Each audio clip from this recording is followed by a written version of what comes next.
रहमतुल्लाहि वबरकातुहू। मैं ज़हीरुद्दीन डिस्ट्रिक्ट वक्फ board chairman Yadgir से आज बात कर रहा हूँ। आज वीडियो पे आने की एक बहुत ही ज़रूरी और अहम वजह है, क्योंकि आजकल हिमाकतें जो है ना बहुत सारी बढ़ गई हैं।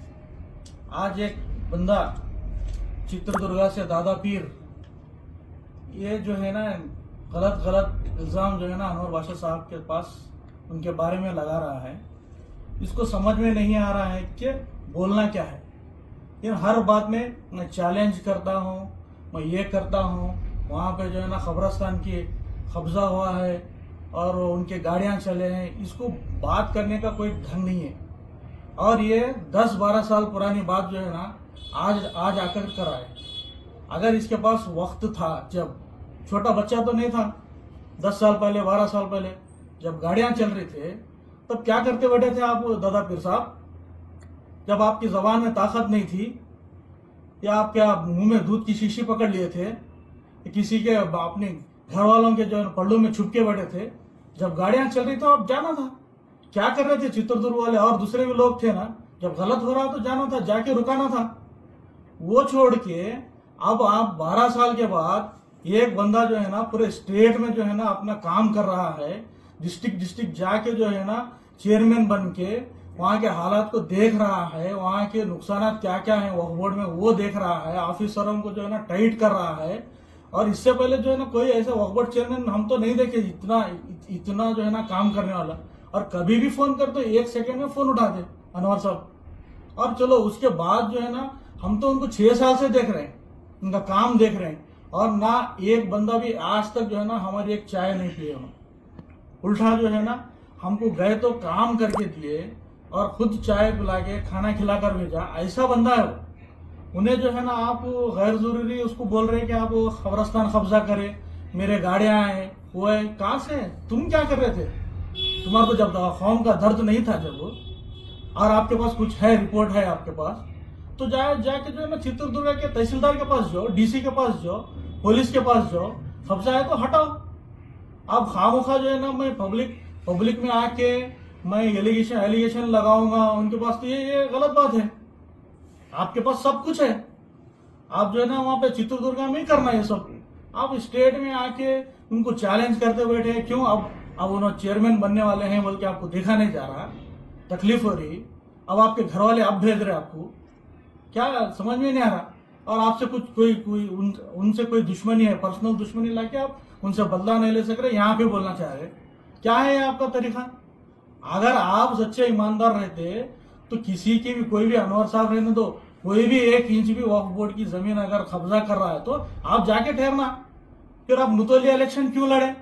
आप जो है ना सिर्फ 15 वोट लिए, हमारे पास तो आए नहीं। आप आके स्टेट भर में बोल सकते थे आप, मैं मुतल्लिया इलेक्शन लड़ रहा हूँ, सामने अनवर बादशाह साहब है, उन्होंने जो है ना ऐसे काम करे, उनको वोट मत डालो बोल के आप आना था। ना रायचूर में है, हम तो यादगीर वाले हैं, ना रायचूर में है, ना यादगीर में है, ना गुलबर्गा में है, ना बीदर में है। हम तो आपको देखे नहीं, कभी भी नहीं देखे ना, आपकी तरफ से एक भी फोन नहीं आया। अब तब क्या कर रहे थे? आप बोल सकते थे स्टेट में भर के, आपके पास मौका था।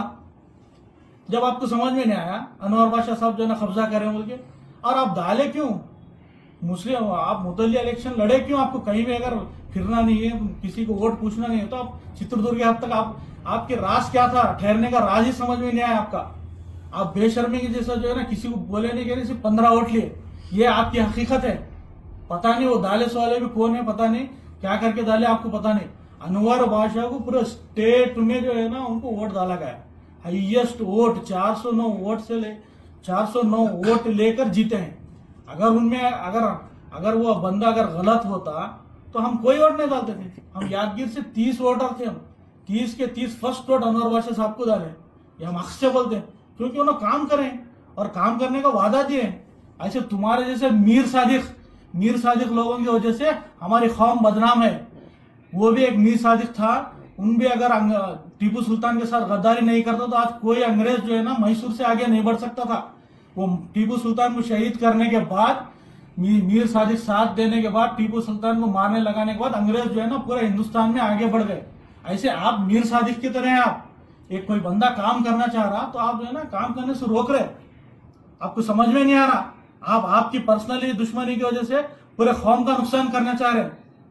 और मिनिस्टर साहब जो बीजेड जमीर अहमद साहब हैं, हमारे शेर की तरह हैं, और उन्होंने ऐसे फालतू आदमियों को जो है ना अपने साथ नहीं रखते। तुम जो है ना यतनाड़ के फैन है बोलकर सुना हूं मैं। उन्होंने जो है ना अच्छे लोग को, अच्छे बंदे को, उनका काम देख के, 1 साल तक का काम देखकर, उनके पूरे कामों को देखकर जो है ना उनको पसंद करके उन्होंने जो है ना आगे बढ़ रहे। क्यों बढ़ रहे? उनको क्या कमी है? कौम को आगे बढ़ाना है, वक्फ के जायदादों को महफूज करना है तुम जैसे दरिंदों से, तुम जैसे मीर साधुकों से, और अपनी जबान को लगाम देना। और आप बार बार नहीं बोलना चैलेंज करते। तुम क्या करते चैलेंज? जाके डीसी को चैलेंज करो, चित्रदुर्ग के तहसीलदार को चैलेंज करो, ऑफिसर्स को चैलेंज करो, और खुद जाओ, खुद जाके जो है ना ठहर के कब्जा लो। आपके पास अगर दम है तुम्हारे पास तो जो है ना जो कब्जा करें, जो बिल्डिंग बने वो गिरा के बताओ। ये क्या हिमाकत करे? चोर के जैसा जो है ना आके वीडियो में बोले तो हो गया क्या? बहुत तुरंत खान तुम समझा रहा हूं, लास्ट टाइम समझा रहे हम यादगिर वाले, वो बहुत नेक इंसान है और वर्कर है। ऐसे इंसान को आगे बढ़ाना सीखो। वार्निंग है ये तुम्हारे को। और इसके बाद मुझे मालूम है तुम भी जो है ना हमारा जवाब देंगे, और खबरदार एक भी लफ्ज अगर आए तो हमारी जबान का तुम मुकाबला नहीं करेंगे। जो भी बोलना सोच समझ कर बोलना। खुदा हाफिज।